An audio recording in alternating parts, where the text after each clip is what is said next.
चारू, ध्वनि और इकनूर, क्या नाम है भाई ये, पवनी, पावनी, अच्छा अच्छा। तो चारू, ध्वनि, इकनूर और पावनी, ये चार पार्टनर्स हैं। They had entered into the partnership firm last year. पिछले साल इन्होंने पार्टनरशिप फर्म बनाई, वर्बल एग्रीमेंट, वही बातों बातों में पार्टनरशिप भी बन गया इनका, चलो जी। दे कंट्रीब्यूटेड कैपिटल, दोनों ने पैसे लगाए बिजनेस में, मतलब दोनों ने नहीं, चारों ने लगाए होंगे। Few partner also provided loan to the firm, कुछ पार्टनर्स ने फर्म को लोन भी दिया। और within a year there conflicts arise in, उनके बीच में लड़ाई झगड़े स्टार्ट। अच्छा जी, उसके बाद the firm had appointed miss Kavya, ये पार्टनर नहीं है, who is a financial advisor और लीगल कंसल्टेंट। तो इन्होंने इसको अपॉइंट किया to carry the dissolution process, business को डिसॉल्व करने के लिए। तो यहाँ तक तो आपकी कहानियाँ ही चल रही हैं अभी। In the first instance miss Kavya has had transferred various assets and external liabilities। तो मिस काव्या ने क्या किया कि जो भी एसेट्स थे इनके और जो भी लाइबिलिटीज था उसको ट्रांसफर कर दिया, कौन से अकाउंट में। और यही होता है जब भी डिसॉल्व करते हैं तो आप अपने सारे एसेट्स और लाइबिलिटी को क्या करते हैं, ट्रांसफर कर देते हैं, सिर्फ पार्टनर से रिलेटेड एसेट्स और लाइबिलिटी को रहने देते हैं। आगे लिखा हुआ है, due to her busy schedule miss Kavya has delegated this assignment to you. ये लो जी, अब वो बहुत बिजी हैं तो आपको जिम्मेदारी दे दी, वो भी नालायकों को बताओ। Being an intern in a firm, और आप उनके फर्म में इंटर्न है, तो मतलब ये आपको छोटा सीए समझ रहे हैं। भाई बीकॉम वाले तो इंटर्न होते नहीं हैं, ठीक है, तो आप ही समझ लो बीकॉम वाले तो हवा में उड़ते हैं वो तो छोटे सीए हैं आप। On the date of dissolution you have observe the following transactions. तो ये कुछ ट्रांजेक्शन है जिसके बारे में आपको बात रखनी है। You are required to pass necessary entries, इनकी आपको चारों की एंट्रीज करनी है। All the above mention transaction. तो ये चारों एंट्री से पहले आप एक बात को समझिए कि एसेट्स और लायबिलिटी ट्रांसफर करने की एंट्री तो काव्या करके चली गई। हो गया, अच्छा बना लिया, बन जाए तो दिखाना मेरे को भी ड्राइंग। सिर्फ ये चार एंट्री बची है, उन्होंने उससे पहले एंट्रीज कर दी थी। चार क्या है, एक एक करके समझते हैं पहले। ध्वनि लोन, तो ये पार्टनर है ना बेटा, पार्टनर्स का लोन है कितने का, 50,000 का टू द फर्म, फर्म को दिया गया, वो सेटल्ड बाय पेइंग 42,000। पार्टनर्स का लोन है और हमने 50,000 के लोन को 42,000 में हमने पे कर दिया जी। कितने का लोन था, 50,000 का लोन, कितने पे करा। अब एक बात बताओ मुझे, पार्टनर्स को लोन क्या वैसे ट्रांसफर होता है क्या रिलेशन अकाउंट में, ट्रांसफर तो नहीं होता सर। देखो एक बात आपको समझाऊं, जो भी एसेट्स और लायबिलिटीज ट्रांसफर हो गए ना, जो भी एसेट्स ट्रांसफर हो गया रिलेशन अकाउंट में और जो भी लायबिलिटीज ट्रांसफर हो गई रिलेशन अकाउंट में, तो ध्यान रखना उसके बाद जब एसेट्स को पे किया जाएगा तो लायबिलिटी का नाम नहीं लिया जाएगा। वापस से सुनो मेरी बात को, मैंने आपसे कहा कि मान लीजिए कोई लायबिलिटी है, आपने उसे कहां ट्रांसफर कर दिया, रिलेशन अकाउंट में। अब आप उसे पे करेंगे ना तो आपको उस लायबिलिटी का नाम नहीं लिखना है, आपको रिलेशन अकाउंट लिखना है। सर समझ नहीं आ रही बात, आप इधर ध्यान दो, देखो यहां पे, देखो यहां पे पॉइंट नंबर 3 में हमने पॉइंट नंबर 3 में WCR को ट्रांसफर कर दिया था, कहां पे सर, अब हम पे कर रहे हैं नेक्स्ट टाइम। जब हम पे कर रहे हैं तो क्या हमने WCR का नाम लिखा, क्या लिखा हमने, रिलेशन अकाउंट। इसी तरीके से अगर कोई बिल्डिंग है जो हमने ट्रांसफर करा है रिलेशन अकाउंट में, और जब बिल्डिंग रियलाइज होता है तो बेटा हम एंट्री लिखते हैं cash account debit to realisation account. Assets और लायबिलिटी का नाम नहीं आता। लेकिन सर जो एसेट्स और लायबिलिटीज ट्रांसफर नहीं होते हैं, जो एसेट्स और लायबिलिटीज अब तक रिलेशन अकाउंट में ट्रांसफर नहीं हुए, वहां पे जब भी पेमेंट होगा तो उस लायबिलिटी का नाम आएगा।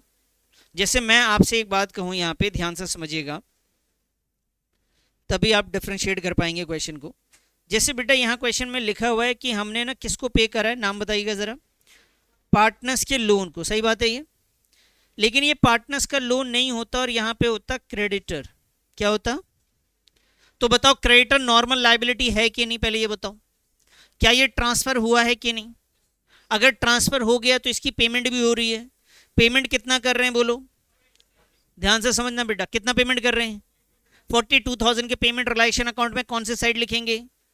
डेबिट साइड, क्योंकि लाइबिलिटी को पे करना, जब भी आप जर्नल एंट्री करेंगे ध्यान से सुनेगा, जब भी लाइबिलिटी को पे करेंगे आपके लिए वो नुकसान है। वो नॉर्मल लाइबिलिटी जो कि एसेट्स और लाइबिलिटी के साथ साथ ट्रांसफर हुआ था रिलेशन अकाउंट में, जो रिलेशन अकाउंट में ट्रांसफर हो गया, अगर उसे पे करेंगे तो आप समझिएगा नुकसान हो रहा है वो। और नुकसान की सिचुएशन में रिलेशन अकाउंट को हम डेबिट करते हैं, जैसे रिवैल्यूएशन को डेबिट करते थे। फायदा होगा तो रिलेशन अकाउंट क्रेडिट होगा, नुकसान होगा तो रिलेशन अकाउंट डेबिट होगा। ठीक है जी, वापस से आइए। क्रेडिटर को अगर आप पे करेंगे, अगर क्रेडिटर को पे करेंगे तो आपका फायदा या नुकसान है? सर ये था कितने का पेमेंट, कितना? आप 1 रुपये भी पे कर दो, वो आपको क्या मानना है? नुकसान है। तो नुकसान होगा तो एंट्री बोलो क्या बनेगी इसकी? तो आप एंट्री करेंगे बेटा realisation account debit to cash या फिर बैंक अकाउंट। समझ में आई बात? सर यहाँ पे क्रेडिटर नहीं आया, नहीं आएगा बेटा, जब ट्रांसफर हो जाएगा उसका अकाउंट क्लोज हो चुका है, एसेट्स लायबिलिटी का नाम नहीं आएगा। लेकिन यहीं पे इस क्वेश्चन में मैंने क्या लिख दिया? धोनीज लोन। क्या ये लोन आपने पहले रिलेशन अकाउंट में ट्रांसफर किया है? हाँ या ना बोलो। ट्रांसफर किया है क्या? आज आप पे कर रहे हैं तो बेटा इसका नाम आएगा ही आएगा। समझ में आ रही बात? तो कोई लोन है जो कि लाइबिलिटी है, लोन क्या होता है आपके लिए? लाइबिलिटी को पे करने जा रहे हैं आप, ध्यान से समझिएगा बेटा। तो आप अगर लाइबिलिटी को पे करेंगे तो उस लाइबिलिटी का नाम लिखेंगे, क्या लिखेंगे यहाँ पे? धोनीस लोन अकाउंट डेबिट। अब बेटा ये लाइबिलिटी है कितने की? 50,000, लेकिन आपने पेमेंट कर दिया, तो पेमेंट कैसे होगा आपका? कैश और बैंक अकाउंट। और कितना पेमेंट होगा सर? 40,000। तो लास्ट क्लास में जो होमवर्क दिया था 42,000, तो लास्ट क्लास में जो होमवर्क दिया था वो ऐसे ही था। ध्यान से समझो इधर, पहले धोनी का लोन है टोटल 5,000 50,000 और आपने पेमेंट कितना किया? 42,000। तो जो डिफरेंस है वो बताओ, आपको फायदा हुआ या नुकसान हुआ? यहाँ पे फायदा हुआ है। और कितने का फायदा है सर? वो फायदा रियलाइजेशन अकाउंट में जाएगा। वो फायदा कहाँ जाएगा? रियलाइजेशन अकाउंट में जाएगा। और कितना जाएगा? 8,000। बिल्कुल ऐसे ही एक क्वेश्चन मैंने आपको दिया था। समझ में आई बात? चलिए जी, अब एंट्री कर, यहाँ पे नरेशन लिख लीजिए,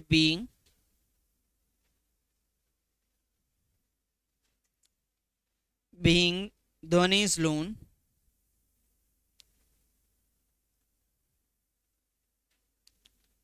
paid in full settlement.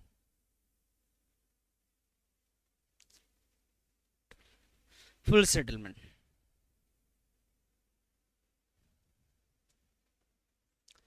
Paid in full settlement.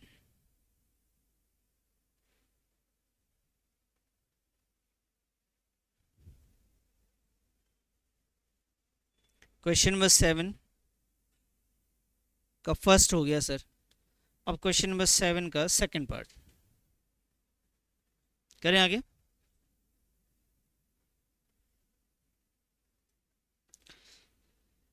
आइए सर नेक्स्ट, पावनी लोन, ये भी पार्टनर है बेटा। इनका लोन कितने का है? 40,000। वो settled by giving an unrecorded assets. इनके लोन के बदले में हमने क्या दे दिया? अपना अनरिकॉर्डेड एसेट्स। क्या वो पहले से रिकॉर्डेड था? नहीं था। अब ये अनरिकॉर्डेड एसेट्स तो बेटा रिलाइजेशन का पार्ट होता है। किसका पार्ट होता है?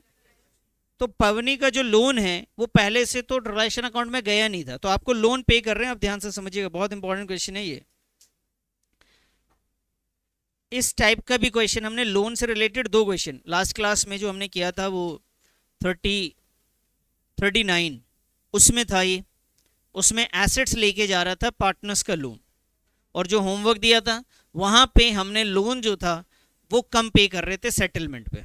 ये दोनों टाइप के क्वेश्चन हमने बड़े क्वेश्चंस के अंदर कर रखा है। पवनीज लोन, तो आप यहां लिख लीजिए बेटा पवनीज लोन, क्योंकि ये लाइबिलिटी है तो बेटा डेबिट होंगे, और वैल्यू है बेटा 40,000, और आपका अनरिकॉर्डेड एसेट्स 45 है और सेटल हो रहा है।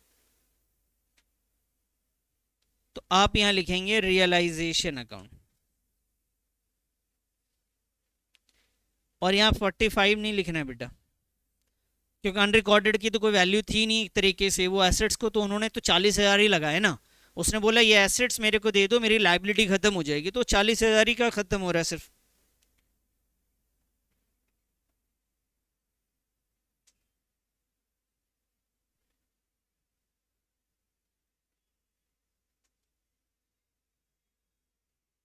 पार्टनर्स का नाम चेंज कर देते हैं।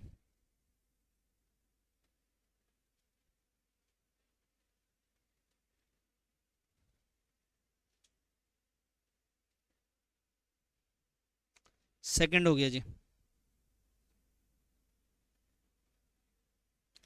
थर्ड पे आ जाइए। लोन टू चारू, यहाँ पे लोन टू चारू है, इसका मतलब लोन हमने चारू को दिया था, चारू ने हमें नहीं दिया। हमने लोन किसको दिया है? हमने दिया है चारू को, तो वहां से हमें पैसे मिलेंगे। वो settle by payment to Charu's brother loan. अच्छा, चारू का ब्रदर का लोन था, हमारे ऊपर था बेटा, उससे हमने क्या करा, इसको एडजस्ट कर दिया। बेटा ये हमारे लिए क्या है, ये लाइबिलिटी है कि नहीं, हाँ या ना? ये लाइबिलिटी क्या मेरे रिलेशन में ट्रांसफर हुआ है कि नहीं हुआ है? ये तो ट्रांसफर हुआ है। अब इस लाइबिलिटी की पेमेंट हो रही है, कौन सी साइड होगी? डेबिट साइड, तो रिलेशन अकाउंट डेबिट हो जाएगा। आइए जी। और लोन टू चारू ये मेरे लिए एसेट्स है, तो इसे खत्म करने के लिए क्रेडिट में लिखेंगे। यहां लिखेंगे रियलाइजेशन अकाउंट डेबिट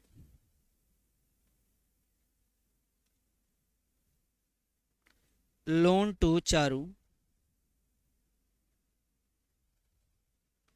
वैल्यू है 60,000,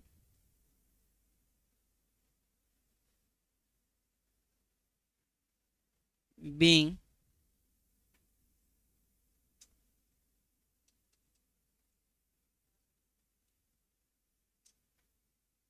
Charu's brother loan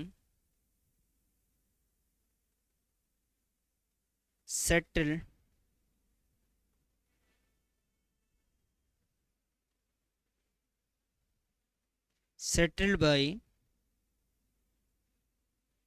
loan to Charu.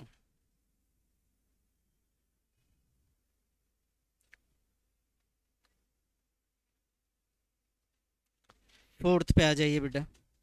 Ignore loan 80,000, तो मतलब इसका लोन हमने ले रखा है। शी टुक ओवर मशीन, और ये मशीन लेके जा रही है। तो भाई ये 80,000 का लोन था, और वो मशीन कितने में लेके जा रही है? अब पार्ट पेमेंट है। पार्ट पेमेंट का मतलब कि अलग से जो पैसे उनके और बच रहे हैं ना, वो आपको देने पड़ेंगे, सेटलमेंट नहीं हुआ है। 80,000 के बदले में 60,000 का मशीन लेके जा रही है वो, तो बाकी अलग से कितना देना पड़ेगा उनको? 20,000 रुपये देना पड़ेगा। तो इग्नोर लोन तो आपके लिए लाइबिलिटी ऐसे ख़त्म करना है, तो आप डेबिट कर दे इग्नोर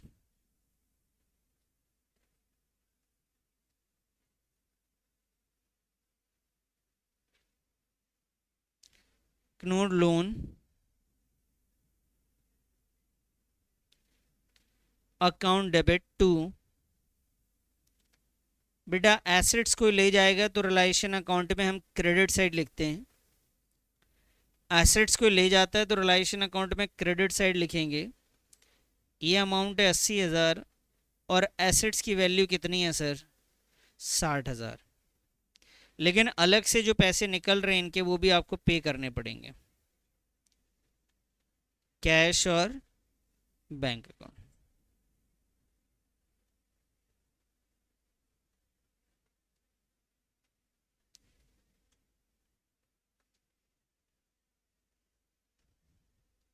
being ignore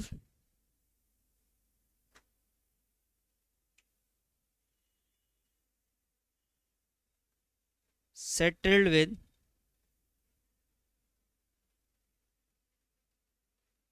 machinery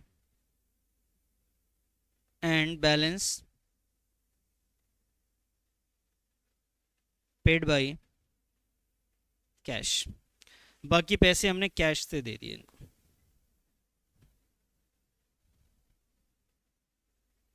कर लीजिए। तो लोन से रिलेटेड और WCR से रिलेटेड की कहानी खत्म हो गई है। अब आइए नेक्स्ट क्वेश्चन नंबर 8।